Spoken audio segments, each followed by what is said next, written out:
എപ്പോഴാണ് ഒരു നല്ല നേതാവും രാഷ്ട്രീയക്കാരനുമൊക്കെ ആകാൻ സാധിക്കുന്നത്? സാധാരണക്കാരന്റെ പ്രശ്നങ്ങൾ മനസ്സിലാക്കാനും അതിനനുസരിച്ച് പ്രവർത്തിക്കാനും സാധിക്കുന്നവർക്കാണ് അങ്ങനെ ആകാൻ കഴിയുക. അങ്ങനെയാണെങ്കിൽ ബംഗാളിൽ നിയമസഭാ തെരഞ്ഞെടുപ്പിൽ വിജയിച്ച കലിത മാജി ഒരു നല്ല നേതാവും രാഷ്ട്രീയ പ്രവർത്തകയും ആയിരിക്കും എന്ന കാര്യത്തിൽ സംശയമില്ല. ഇന്നലെ വരെ മറ്റുള്ളവരുടെ വീടുകളിൽ പോയി അവരുടെ പാത്രങ്ങൾ കഴുകാനും അവരുടെ വീടിന്റെ തറ വൃത്തിയാക്കുന്നതിലുമൊക്കെ തിരക്കിലായിരുന്നു അതേ കൈകൾ ഇന്ന് പൊതുജനങ്ങൾ അവരുടെ വിധിയുടെ താക്കോൽ ഏൽപ്പിച്ചിരിക്കുകയാണ്. പശ്ചിമ ബംഗാളിലെ ഓസ്ഗ്രാം നിയമസഭാ മണ്ഡലത്തിൽ നിന്നാണ് ഇത്തരത്തിലൊരു കൗതുകം നിറഞ്ഞ എന്നാൽ അഭിമാനം തോന്നുന്ന ഒരു വിവരം പുറത്തുവരുന്നത്. നമുക്കത് കേൾക്കുമ്പോൾ തോന്നും ഇതൊരു സിനിമാ കഥയാണോ, ഇങ്ങനെയൊക്കെ സിനിമകളിലല്ലേ സംഭവിക്കുകയുള്ളൂ എന്ന്. പണക്കൊഴുപ്പും അധികാരവും കൊണ്ട് മാത്രം തിരഞ്ഞെടുപ്പ് ജയിക്കാം എന്ന് കരുതുന്നവരുണ്ട്. അവർക്കിടയിൽ ബംഗാളിലെ ഔസ്ഗ്രാമിൽ നിന്നുള്ള കലിത മാജി എന്ന യുവതി ഇപ്പോൾ ഒരു അത്ഭുതമായി മാറുകയാണ്. 4 വീടുകളിലാണ് കലിത അടുക്കള പണി ചെയ്യുന്നത്. പാത്രം കഴുകാൻ പോകും. മാസം വെറും 2500 രൂപ മാത്രമാണ് സമ്പാദിക്കുന്നത്.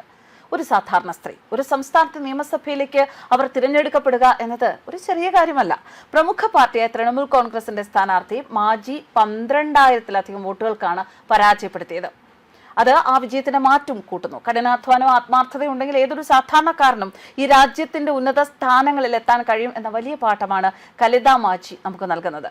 ചുറ്റുമുള്ളവരുടെ കഷ്ടപ്പാടുകൾ കണ്ട് വളർന്നവരാണവർ. അവർക്ക് അതുകൊണ്ട് തന്നെ സാധാരണക്കാരുടെ പ്രശ്നങ്ങൾക്കൊരു പരിഹാരം കണ്ടെത്താൻ ഈ പദവിയിലൂടെ സാധിക്കും. ഇത്തരം മാറ്റങ്ങളാണ് യഥാർത്ഥത്തിൽ നമ്മുടെ രാഷ്ട്രീയത്തിന് ആവശ്യം. കലിതയുടെ ഈ വിജയം ലക്ഷക്കണക്കിന് സാധാരണക്കാർക്ക് വലിയൊരു ആത്മവിശ്വാസമാണ്, പ്രചോദനമാണ്.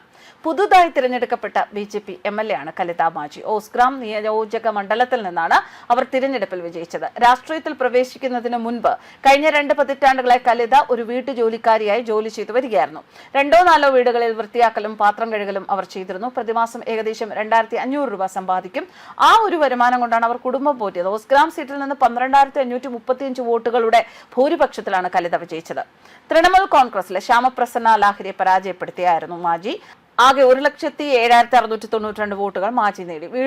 വീടുകൾ താൻ ജോലി ചെയ്യാൻ പോകുന്ന വീടുകൾ തോറും പ്രചാരണം നടത്തിയ അവർ ഒടുവിൽ അവരുടെ കഠിനാധ്വാനം ഫലം കാണുന്ന ഒരു സാഹചര്യത്തിൽ എത്തി നിൽക്കുകയാണ്. പൊതുജനങ്ങൾ അവർക്ക് ഉജ്ജ്വലമായ വിജയം നൽകി. 2021 മുൻ നിയമസഭാ തെരഞ്ഞെടുപ്പിലും BJP മാജിയിൽ വിശ്വാസം അർപ്പിച്ചിരുന്നു.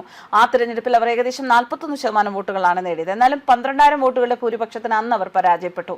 ഒരു ദശാബ്ദത്തിലേറെയായി കലിത രാഷ്ട്രീയത്തിൽ സജീവമാണ്. ബൂത്ത് ലെവൽ പ്രവർത്തകയായി യാത്ര ആരംഭിച്ച അവർ പിന്നീട് പഞ്ചായത്ത് തിരഞ്ഞെടുപ്പുകളിലും മത്സരിച്ചു. ഇതാണ് BJPയുടെ മറ്റൊരു പ്രധാനപ്പെട്ട ഒരു പ്ലസ് പോയിന്റായി നമുക്ക് ഉയർത്തി കാണിക്കാനുള്ളത്. എത്ര താഴ്ന്ന ഒരു മേഖലയിലാണ് എങ്കിൽ പോലും, എത്രമാത്രം താഴേക്കിടയിലാണെങ്കിൽ പോലും ഒരു വ്യക്തിയെ അവരുടെ കഴിവിനനുസരിച്ച് അല്ലെങ്കിൽ അവരുടെ കഴിവിന്റെ പരമാവധി ഉയർത്തി മുകളിലേക്ക് കൊണ്ടുവരാൻ BJP എന്ന രാഷ്ട്രീയ പാർട്ടിക്ക് സാധിക്കുന്നത് പോലെ മറ്റൊരു പാർട്ടിക്കും സാധിക്കാറില്ല. മറ്റൊരു പാർട്ടിയും അത്തരത്തിലൊരു ശ്രമം ഏറ്റെടുക്കാറില്ല എന്നത് വേണം നമ്മൾ പറയേണ്ടത്. എന്തായാലും ഇത് ഒരു വലിയ വിജയമാണ്. അതുപോലെ തന്നെ രാജ്യത്തെമ്പാടുമുള്ള സ്ത്രീകൾക്ക് മാജി ഒരു വലിയ പ്രചോദനവുമായി തീരുകയാണ്. News desk.